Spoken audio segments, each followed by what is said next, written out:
دوستو اسکرین پر نظر آنے والا یہ سمندری علاقہ کوئی عام علاقہ نہیں بلکہ ایک ایسی جگہ ہے کہ جسے دنیا کی سب سے خطرناک جگہوں میں گنا جاتا ہے۔ ایک ایسی جگہ کہ جس کے بارے میں یہ مشہور ہے کہ جو انسان بھی اس جگہ سے گزر کر جاتا ہے، اب وہ چاہے سمندری جہاز سے جائے یا پھر ہوائی جہاز سے جائے، وہ ہمیشہ ہمیشہ کے لیے ختم ہو جاتا ہے۔ اور تو اور اس جگہ کے بارے میں یہ بھی کہا جاتا ہے کہ اس جگہ پر پہنچنے کے بعد لوگوں کے کمپاس کام کرنا بند کر دیتے ہیں، یعنی انسان کو یہ پتہ چلنا ہی بند ہو جاتا ہے کہ وہ آخر کون سی دشا میں آگے بڑھ رہا ہے۔ دوستو دنیا کی یہ خطرناک اور عجیب جگہ آخر کہاں پر موجود ہے، اور کیا واقعی اس کے بارے میں دنیا بھر میں جتنے بھی دعوے کیے جاتے ہیں وہ سچ ہیں یا پھر ایک جھوٹ ہیں، یہی ساری چیزیں آج کی اس ویڈیو میں ہم آپ کو بتانے والے ہیں۔ ساتھ ہی ساتھ ہم آپ کو یہ بھی بتائیں گے کہ دنیا کی اس بھیانک جگہ کے بارے میں بہت سارے اسلامک ریسرچ اسکالرز کا کیا ماننا ہے۔ دوستو اب اگر بات کی جائے اس بارے میں کہ آخر دنیا کی یہ بھیانک جگہ کہاں پر ہے، تو آپ کو بتاتے چلیں کہ یہ خطرناک جگہ اٹلانٹک مہاساگر میں موجود ہے اور اسے برموڈا ٹرائینگل کے نام سے جانا جاتا ہے۔ دوستو اس بھیانک جگہ کی کہانی اس وقت شروع ہوئی کہ جب آج سے لگ بھگ 200 سال پہلے ہماری دنیا کے کچھ پانی کے جہاز لگاتار اٹلانٹک مہاساگر کی ایک خاص جگہ پر جا کر ڈوبنے لگے۔ لوگوں کو جب اس بات کا احساس ہوا کہ ڈوبنے والے سارے جہاز لگ بھگ ایک ہی جگہ پر جا کر ڈوبے ہیں، تو ان لوگوں نے اس جگہ کی اور زیادہ گہرائی سے ریسرچ کی، جس کے بعد یہ نتیجہ نکلا کہ یہ خاص جگہ ایک ترکوڑ یعنی تکونی جگہ ہے جو اٹلانٹک مہاساگر میں امریکہ سے بالکل ملی ہوئی ہے۔ بس اسی وقت سے ہی اس عجیب جگہ کے قصے پوری دنیا میں مشہور ہونا شروع ہو گئے تھے۔ دوستو برمودا ٹرائینگل کے بارے میں کہا جاتا ہے کہ یہاں سے اب تک لگ بھگ 50 سے بھی زیادہ پانی کے جہاز اور 20 سے بھی زیادہ ہوائی جہاز غائب ہو چکے ہیں، اور وہ بھی ایسے غائب ہوئے ہیں کہ جن کا آج تک کوئی سراغ نہیں لگایا جا سکا ہے۔ دوستو سب سے پہلے سن 1800 میں امریکہ کی فوج کا ایک سمندری جہاز برموڈا ٹرائینگل سے غائب ہوا تھا، جس میں لگ بھگ 91 لوگ سوار تھے۔ لاکھ کوششوں کے باوجود بھی لوگوں کو اس جہاز کو ڈھونڈنے میں کامیابی نہ مل سکی تھی، اور جہاز میں سوار 91 لوگ ایسے غائب ہو گئے تھے جیسے مانو وہ کبھی اس دنیا میں ہوا ہی نہیں کرتے تھے۔ اس کے بعد 1814 میں ایک بار پھر سے USS واسپ نام کا امریکہ کا ایک بحری جہاز برموڈا ٹرائینگل میں غائب ہوا تھا، اور اس کا بھی آج تک کوئی پتہ نہیں لگایا جا سکا ہے۔ اس کے بعد 1824 میں بھی امریکہ کا ایک جہاز اسی برموڈا ٹرائینگل ہی میں غائب ہوا تھا، اور اس میں بھی بہت سارے لوگ سوار تھے۔ ان کا بھی اس کے بعد آج تک کوئی سراغ نہیں لگایا جا سکا ہے، اور نہ ہی ان جہازوں میں سے کسی بھی جہاز کا کوئی ملبہ ہاتھ لگ سکا ہے۔ ویسے تو برموڈا ٹرائینگل میں جہازوں کے ڈوبنے کا جو سلسلہ سن 1800 میں شروع ہوا تھا وہ لگاتار جاری رہا، اور ایک کے بعد ایک بہت سارے جہاز اس برموڈا ٹرائینگل کے شکار بنے۔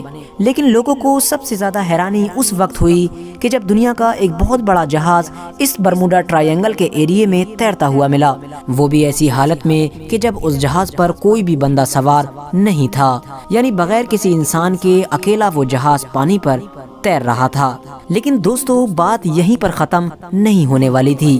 کچھ دنوں کے بعد یہ خلاصہ ہوا کہ جو جہاز برموڈا ٹرائینگل پر تیرتا ہوا ملا تھا وہ کوئی اور جہاز نہیں بلکہ ایک ایسا جہاز تھا کہ جسے آج سے 90 سال پہلے ڈوبا ہوا گھوشت کر دیا گیا تھا، یعنی وہ جہاز آج سے 90 سال پہلے ڈوب چکا تھا۔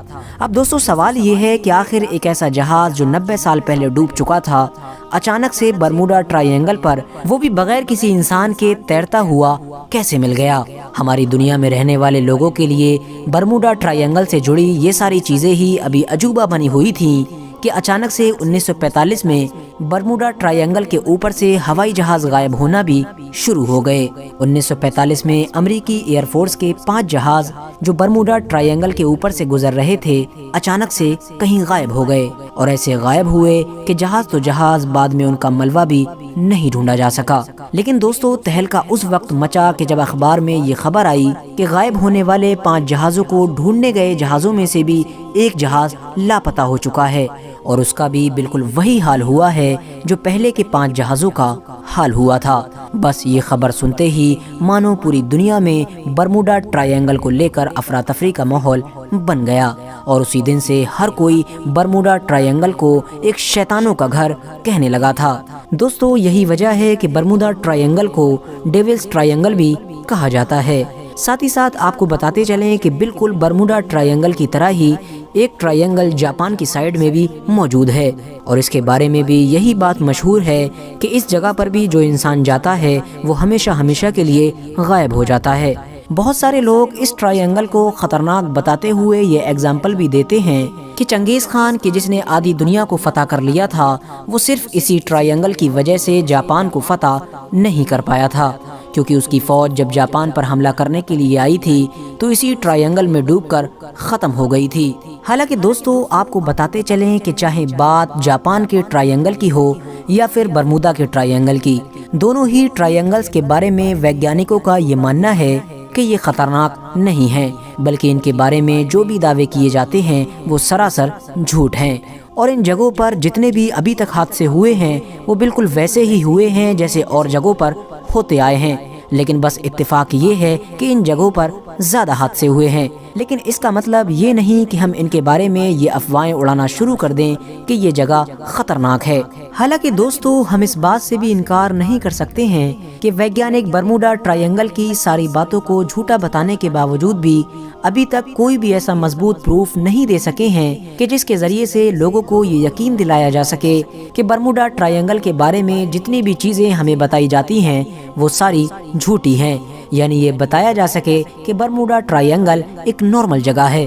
ان تمام چیزوں کے ساتھ ساتھ برموڈا ٹرائینگل کے بارے میں الگ الگ مذہب کے لوگوں نے اپنی الگ الگ تھیوری بھی پیش کی ہے۔ کچھ اسلامک اسکالرز کا یہ بھی ماننا ہے کہ برموڈا ٹرائینگل ہی وہ جگہ ہے کہ جس جگہ پر دجال قید ہے۔ اپنی اس تھیوری کو مضبوط ثابت کرنے کے لیے وہ اسلام کے آخری پیغمبر یعنی حضرت محمد صلی اللہ تعالی علیہ وسلم کی ایک حدیث پیش کرتے ہیں جو حضرت تمیم داری سے روایت ہے۔ دوستو آپ لوگوں کو حدیث سنتے وقت کنفیوژن نہ ہو اس لیے پہلے ہی بتاتے چلیں کہ تمیم داری ایک ایسے انسان تھے کہ جو عیسائی دھرم کے ماننے والے تھے، لیکن ایک سمندری حادثے کی وجہ سے انہوں نے اسلام دھرم قبول کر لیا تھا۔ چلیے اب آپ کو لفظ بائی لفظ حدیث سناتے ہیں۔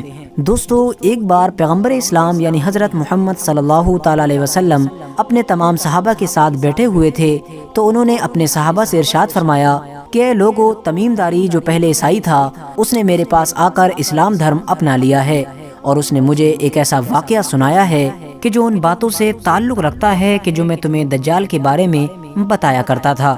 اس نے مجھے بتایا کہ وہ لخم اور جزام قبیلے کے 30 آدمیوں کے ساتھ سمندر کے سفر پر سمندری جہاز میں روانہ ہوا۔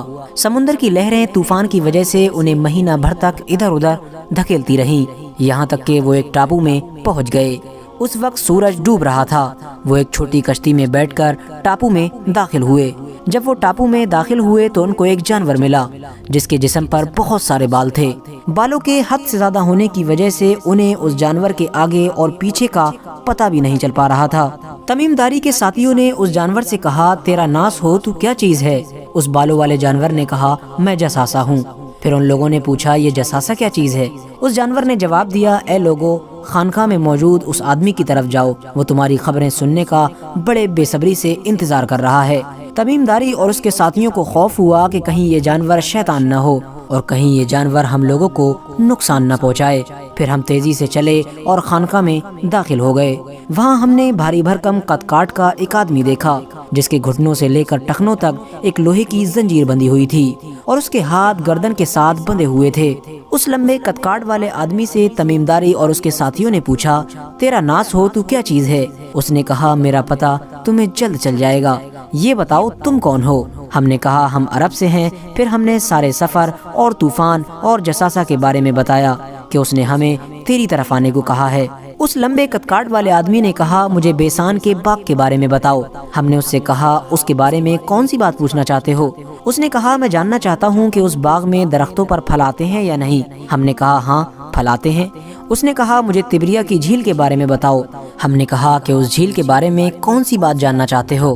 اس نے کہا، مجھے بتاؤ کیا اس جھیل میں پانی موجود ہے یا نہیں؟ ہم نے کہا، ہاں اس میں بہت پانی موجود ہے۔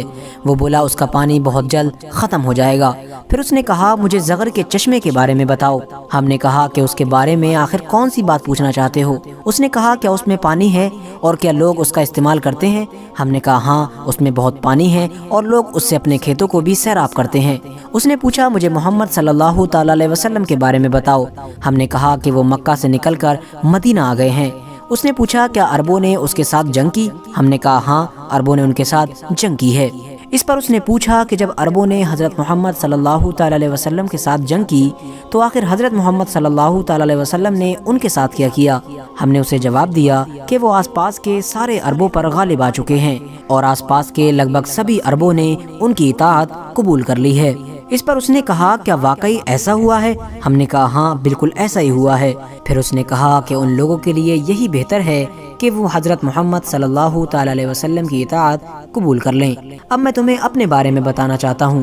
میں دجال ہوں اور مجھے بہت جلد ہی نکلنے کی اجازت مل جائے گی۔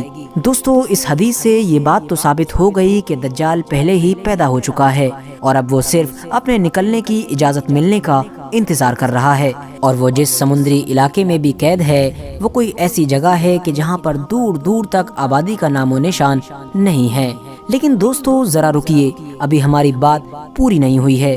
پیغمبر اسلام حضرت محمد صلی اللہ تعالی علیہ وسلم نے اپنے تمام صحابہ کو یہ واقعہ سنانے کے بعد اپنی عصا مبارک یعنی اپنی چھڑی کو منبر پر مار کر فرمایا کہ یہ ہے طیبہ، یہ ہے طیبہ، یہ ہے طیبہ، یعنی یہ ہے مدینہ، یہ ہے مدینہ، یہ ہے مدینہ۔ میں تم کو یہی بتایا کرتا تھا کہ جان لو کہ دجال نہ تو شام کے سمندر میں ہے اور نہ ہی یمن کے سمندر میں ہے، بلکہ وہ مشرق میں ہے۔ اور یہ کہتے ہوئے پیغمبر اسلام حضرت محمد صلی اللہ تعالی علیہ وسلم نے اپنے انگلی سے مشرق کی طرف اشارہ کیا۔ دوستو اب اگر عرب دیش میں بیٹھ کر مشرق کی طرف دیکھا جائے تو یہی دونوں ٹرائی اینگلز پڑتے ہیں کہ جنہیں آج دنیا کی سب سے خطرناک جگہوں میں گنا جاتا ہے، جہاں ایک طرف جاپان کا یہ ٹرائی اینگل عرب دیش سے سیدھے طور پر مشرق کی دشا میں پڑتا ہے، تو وہیں دوسری طرف امریکہ کا یہ برموڈا ٹرائی اینگل بھی دنیا کے گول ہونے کی وجہ سے عرب سے مشرق ہی کی سائیڈ میں پڑتا ہے۔ کیونکہ آپ کو بتاتے چلیں کہ آپ جب بھی دنیا کے کسی ایسے میپ کو دیکھیں گے کہ جس میں دنیا کو گول طور پر دکھایا گیا ہوگا تو آپ کو جاپان کی مشرق کی سائیڈ میں اس کا سب سے پڑوسی یعنی قریبی دیش امریکہ ہی دکھائی دے گا، کیونکہ جاپان کے مشرق میں بھی امریکہ ہی ہے۔ حالانکہ دوستو بہت سارے لوگوں نے اس تھیوری کو ماننے سے انکار بھی کیا ہے، لیکن اس خطرناک اور عجیب جگہ کی پوری اور صحیح سچائی کیا ہے یہ تو بھلا ہم عام انسانوں میں سے کوئی بھی نہیں جانتا ہے۔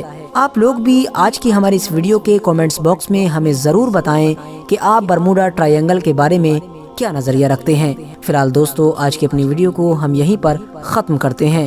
ویڈیو پسند آنے پر نہ صرف ویڈیو کو لائک کریں بلکہ اپنے فرینڈز کے ساتھ بھی ضرور شیئر کریں، اور اسی طرح کی نالجبل اور ہسٹوریکل ویڈیوز ہمیشہ دیکھنے کے لیے ہمارے اس چینل کو سبسکرائب کر کے ساتھ ہی میں بیل آئیکن کو بھی پریس کر دیں۔